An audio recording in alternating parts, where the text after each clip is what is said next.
Hello, runners. Hope all of you are doing well. This is Coach Bala here, coming to you from Chennai. Came here for a visit, official as well as personal. This is my hometown, so always happy to be at home with parents and catching few runs in the process. Congratulations, all of you, finishing your first meso cycle. Wow, I thought we just started and we're already here. Finishing one meso, you guys have crossed your 21 days.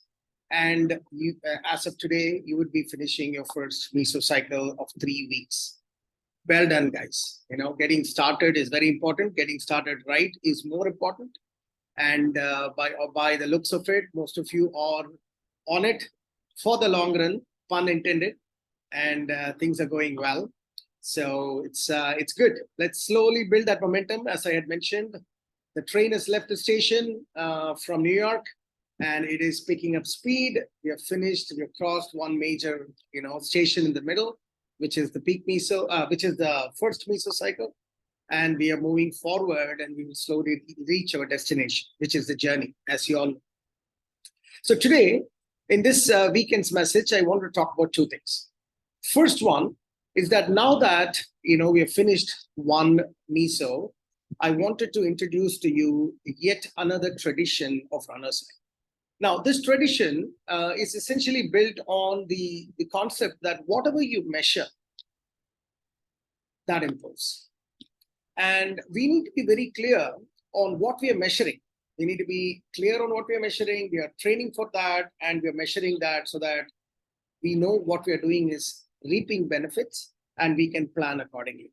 So as I told you, in runner's eye, we don't focus on speed. Speed is something that comes automatically. But what we focus on is commitment, dedication, resilience, and an ability to have fun while doing this.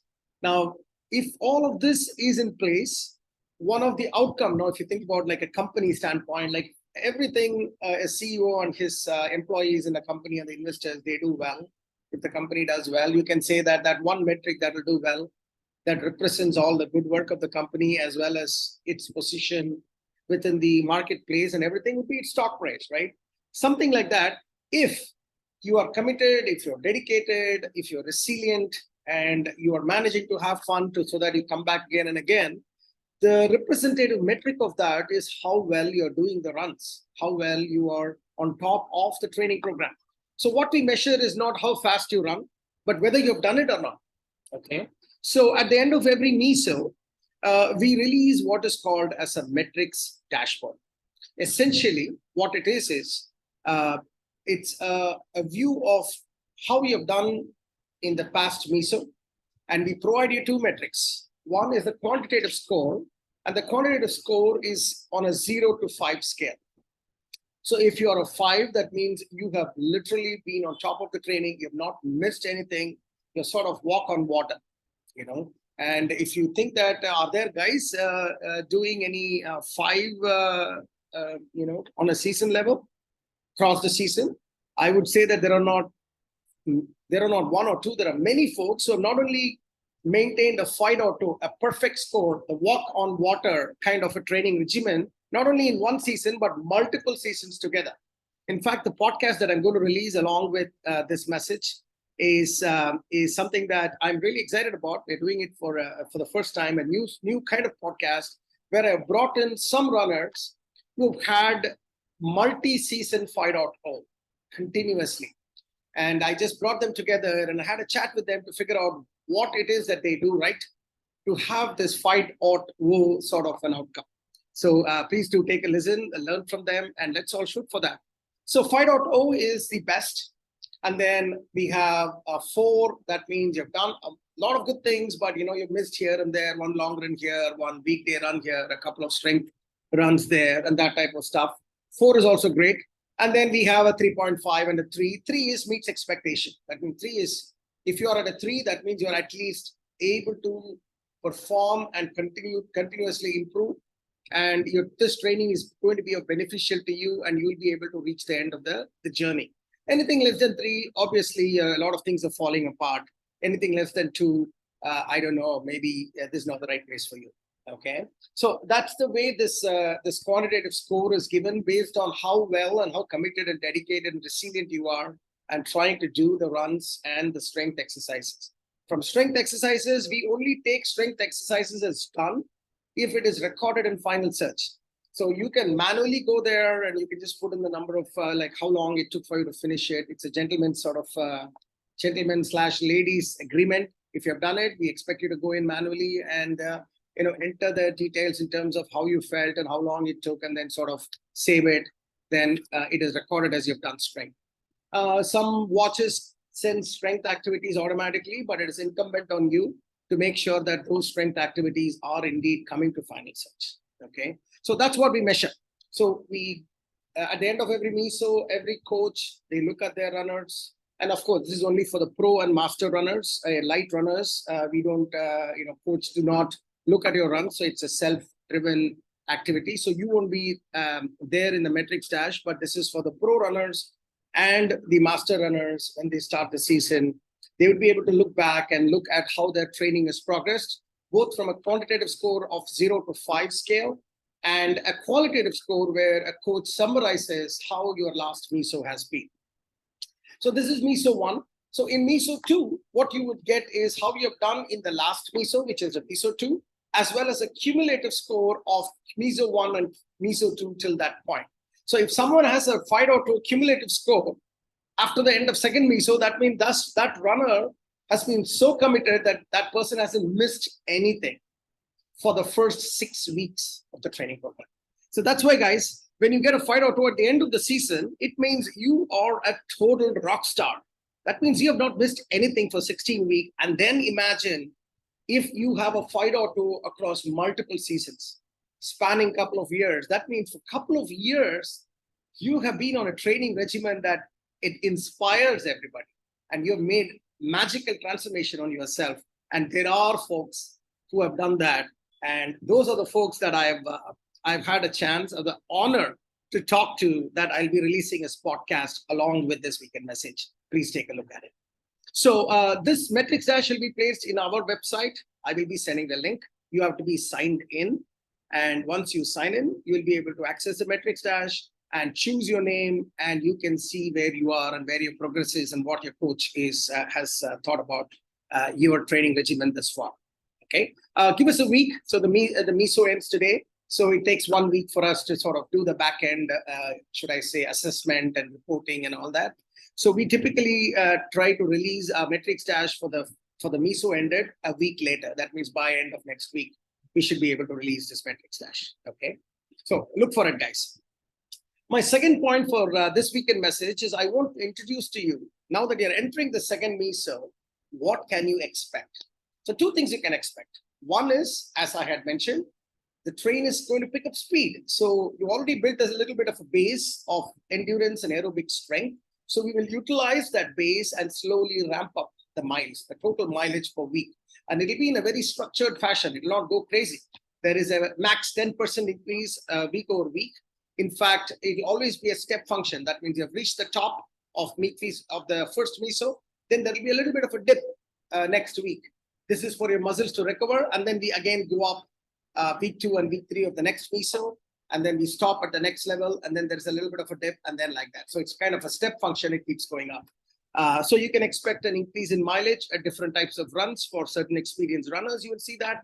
And then most importantly, what you're going to see is a new form of strength training, which is something we have developed in-house. And this is Kinetic Chain strength training.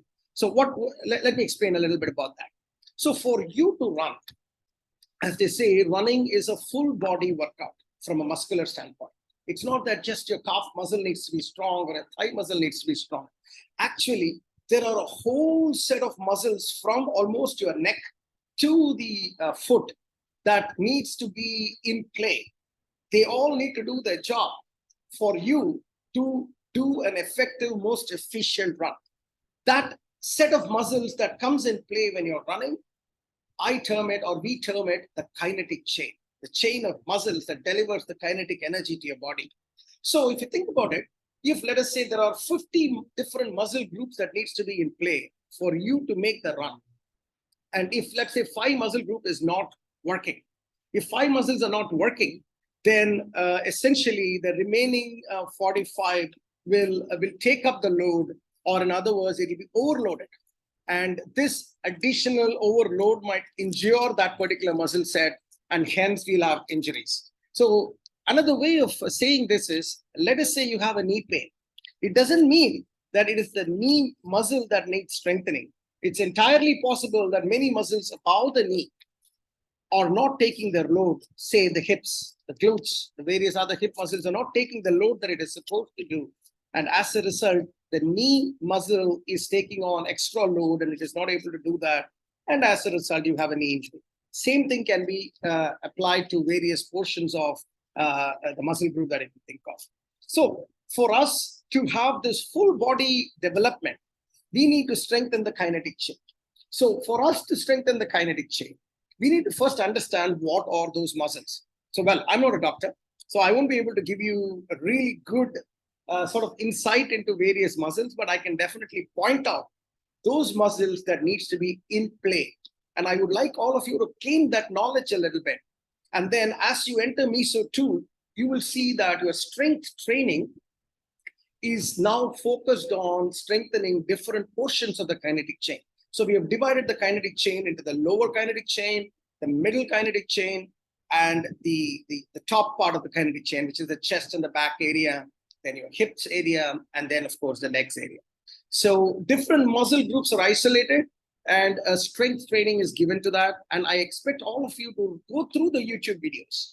So in the past, we have had, because there are a lot of small clips of YouTube videos, it sometimes becomes tedious to keep clicking one after another and sort of doing it becomes difficult. It takes more time. I think that feedback is valid. So this time what we have done is we have collated all these videos into one singular playlist, so that in the first couple of days, you go through one video by one video to sort of understand the logic and exactly what you need to do. And once you're done, once you're comfortable with what you need to do, you can literally click on that playlist, bookmark that playlist, one for the lower, one for the middle, and one for the top part of the kinetic chain, and just play, and it just keeps moving, one after another. All you need to do is you can pause it, finish that exercise, play again, next one, play again, next one. So that's how the kinetic chain strength training is going to be structured. And even within the kinetic chain, there are multiple levels. So for instance, if you take, let's say, a thigh muscle strengthening. Now, this thigh muscle strengthening might have 2 levels, level 1 and level 2. So both of them are given there. Your job is to first start with level 1, be extremely comfortable with it. Let's say you have to do 3 sets. Maybe a beginner runner, just do 3 sets of 5 each. Form is important, as you know, in strength exercises. Do those things. As you get better at it, you can slowly dabble to level 2 and then maybe do all of level 2 together. So use your sort of your own guidance. The idea here is doing it correctly, not just doing it for the sake of doing, or just impressing someone by doing something level 2 when you're not even doing level 1 properly.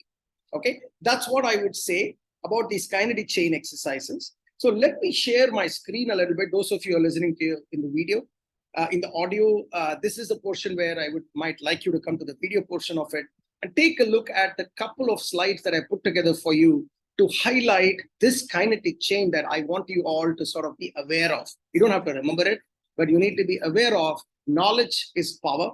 So when you're aware of this, and then when you get into the next meso where you have kinetic chain workouts, I'm hoping that this will help you isolate these muscles and strengthen properly.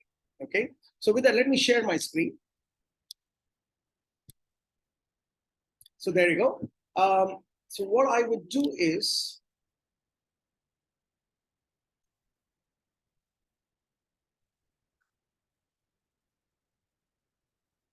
so the kinetic chain, so let me start from the foot, the lower part of the kinetic chain. This will be 1 day of your strength training.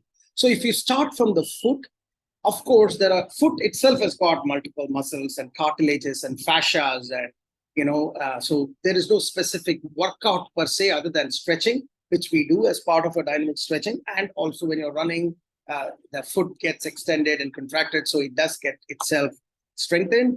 But let's start from the muscle from the ankle area. That's where all these kinetic chain muscles need to be in play. So I'm looking at the left side of this picture. Some of the key muscle group when you look from forward. Like if I look a runner from the forward, the first muscle group is at the lower end of just above the ankle. It is called tib posterior. It is a super important muscle. It's a small muscle, but it aligns and stabilizes your foot landing. And this muscle, because it's a small muscle, if it doesn't get stretched properly, if it is weakened, it causes all kinds of ankle, foot problems and pain, okay, in the Achilles area. So you need to make sure that the tib posterior is strong, and there are certain stretches and strengthening that we provide for you. And as you move forward on the forward face on the left side, or you know what, let me go lower side, both forward and back, and then go up. Likewise, if you see on the back side of a runner's foot, there is Achilles, which is a huge muscle group, sort of connects the calf muscle to the foot. As you can see, Achilles tendon, it's a very important muscle group. Achilles problems, once it has, then it's almost impossible for you to run, in fact, walk. So that's another muscle group that needs to be strengthened with stretching, proper stretching, and some kind of weight stretching as well. Now, as you move forward, as you move up, the next muscle on the calves is soleus muscles. Now, it is not exactly shown here, but it is somewhere here, deep in the calf on the lower part of it.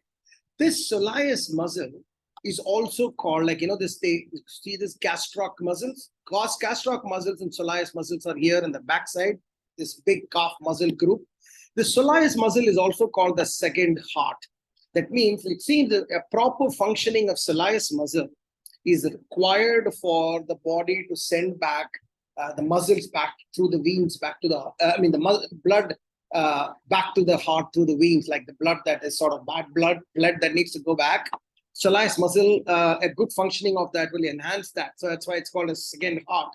So that's an important muscle group in the calf muscle area that needs to be strengthened along with the gastroc muscle. Now, as you move up above the knee, two big muscle groups, rectus femoris, this is the big one on the front of your thigh, the big muscle, I think we call it quads as well. The rectus femoris is a huge muscle. I think it's the largest muscle, if I'm not mistaken. And that muscle needs to be really strong so that your knee can be supported. And stretching is really needed as well, in addition to strengthening it.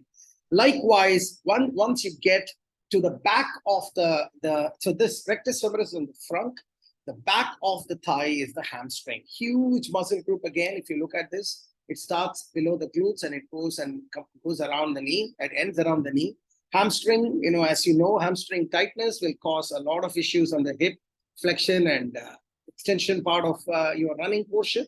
So these two big muscles on the thighs is pretty important, as well as part of the lower kinetic chain. And then there is one muscle on the side here called TFL, tensor fascillator. Now, this one is also an important muscle group that sort of holds the stability, sideways stability while you're running. Now, if TFL is weak, it causes all kinds of IT band syndromes, all kinds of knee issues as well. So it is sort of on the hip area. This TFL is in the hip area. That is an important muscle group around the hip that needs to be strengthened. Then comes, of course, the glutes. Without glutes, you are not really running well. You're almost, if glutes are not firing, which is the case for a lot of new early runners, including myself, if glutes are not firing, 50% of your efficiency of running is gone. You are just running with your quads and other muscles below. And as I said in the initial part of my podcast, a good, big, important muscle group is not taking part in running. As a result, every other muscle gets overloaded below the glutes.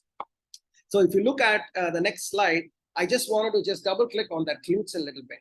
Three fundamental muscle groups: the glutes maximus, glute medius, which is this muscle on the side, and then glute minimus, which is a deeper muscle, again also on the slide, it's a small one.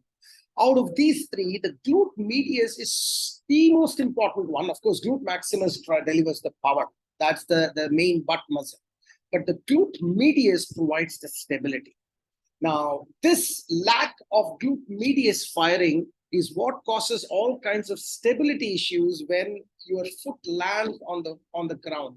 And when the body is wobbling, the single leg stand, when you're in the single leg stand position, you just stand with one leg and put your other leg up with the leg that is up, the thighs parallel to the ground. You just stand. If you wobble, that is the position you are in when you are actually running and landing on the ground. And glute medius is what is holding everything together. If glute medius is weak, you are just wobbling, and as a result, shock waves are sent to all portions of your kinetic chain, causing all kinds of overloading, and injury happens. So we need to strengthen the glute medius. That's really what I'm talking about here. And likewise, this is the sort of the hip area. And talking of hip, lots of folks have hip issues. Hip being weak, causing bad running posture, bad running efficiency, and folks do not strengthen the hip area, hip muscles. Essentially what I'm talking about, the various glute areas, the core muscles, a little bit on the thighs. These are all sort of things that control the hip. Now, why is hip important in running? You might ask. Big portion of your running is controlled at the hip. Now, if you look at it, there are 4 fundamental motions that needs to happen properly on a hip area. Abduction. Abduction is, as the picture shows, ability for your leg to move away from the center line laterally. That means when you're running, there is a little bit of a leg movement laterally outside. Even though you try to keep it like literally forward and front, there is a lateral movement of the leg is required for your running. Adduction is bringing it back to the center line. So when you're coming back, so it is like a diagonally goes up and comes back to the center line. That's how the running happens. The legs move out and come back, move out and come back from the center line. So that's what is the adduction. Flexion anywhere is the reduction in the angle at the joint. That's what flexion means. In the leg, what it is your leg is coming up. So if you see, if a leg is coming up, the joint angle is reducing between the core, sort of the stomach and the leg. The angle between that is reducing. That's what flexion is. And the opposite side is extension. So all of these 4 are driven by different muscle groups. A lot of work is done at the butt area, the TFL area, and also a little bit on the hamstring and the quads area. So if all, and core muscles, which we will talk about on the core. So if the core muscle group, the butt muscle group, and the thigh muscle groups are weak in one of these muscle areas, one of these functions at the hip is not working properly. And as a result, you have, knee imbalance, calf muscle pain, shin splits, all the problems lower down the kinetic chain. And you might be thinking, I'm having a bad knee joint, when in reality, the issue is somewhere up there. Okay, so that's on the hip side. And finally, if you look at it on the top, people think that, that's really where running is all about, hip and below. Sorry to disappoint you. The muscles on the top are equally important. There is some, typical running problem is face forward running. That means if you look at some very junior amateur runners, you will see that they're putting their neck, like the neck is forward, the face is forward and it's down. That is because their shoulder muscles are weak. And when they are running, they are not taking part in the active kinetic chain story that I was telling you. And as a result, because of running, many people have neck pain. Can you believe it or not? They have neck pain and shoulder pain. And as a result, they are not able to run. And this is highly important for stability when you're running. The hand movement in a straight plane, your eyes parallel to the ground. That's what you're supposed to run. Your face not in the face forward position, but face backward position. That's where you get the least amount of stress on your neck. So for that, you need to basically focus on the traps, lower traps, medium traps, upper traps, specifically the middle traps, or some that is right in the back. When you put your hand up and just touch the backbone wherever you can go, that's the middle trapezius muscles. You need to strengthen that because that's the base of your neck muscle strength. And you need that likewise on the shoulder, on the neck side, scapular muscles, and latissimus dorsi muscles on the shoulder. These on the lower chest area. These are the muscles along with the rhomboids, which is also on the top part of your back. These muscles form the upper kinetic chain. So I know that I've sort of talked a lot about various types of muscles, but I hope that you're able to see it also when I'm saying it. But the larger point here is, as you look through this, the larger point here is there are a whole bunch of muscles, kinetic chain muscles from the ankle to the shoulder. These are all important muscles that they all need to come together and play its part. If they are not able to play its part, some other muscle in the kinetic chain gets overloaded, and as a result, you will have injury. If your goal is fight or toe, then you need to make sure that you don't have injury, right? And I want all of you to have a goal of fight or toe in terms of the scoring that I was telling you about. So for you to do that, knowledge is power. That's the knowledge I gave you, the different muscle group that needs to be activated. And if you go back to final search for the next meso, you will see that your strength training is now divided into the kinetic chain muscle groups, different lower, middle, and upper. And each of the muscle group exercises are divided into isolating these muscles that I'm talking about, where you can actually train in a very specific manner. Level 1, level 2, YouTube videos are given for each of those muscles. Initially, you understand it, and then later on, you have that beautiful playlist, thanks to the feedback that I already included in your strength training, that you should click on it right at the bottom of the strength training final search. Click on it, store it, save it, bookmark it, so that next time you have a strength training, all you need to do is just play. It keeps playing as and when you want to stop, pause, finish your workout, and then go to the next one. It's a series of workouts. A couple of weeks into it, it can be easy for you to just follow it. Okay, so those are the two messages, folks. Congratulations on finishing meso 1. You look for the quantitative and qualitative metric dashboards that you will see. Whatever you measure, you improve, and what we measure is your dedication, commitment, and resilience and ability to have fun, so that you continue to do this. And we measure that, just the act of doing it, not the speed. Just are you able to finish what we have asked you to do? Distance as well as the number of times we are asking you to do. A scale of 0 to 5 is what we will measure and give you the quantitative metric on. Qualitatively, coaches will provide a sort of a summary, a tweet length summary of how you're doing. And definitely look at strength training exercises, kinetic chain strength training exercises. Start doing that. It will only help you. And then, of course, don't forget to see the podcast that I'm going to launch along with Weekend Message, where I'm chatting with few very interesting runners who have had a multi-season fight out. Thank you, guys. That's about it for this week. Signing off from Chennai. Let's keep running. Let's get more fitter. Let's run farther and hopefully faster very soon. Thank you and take care.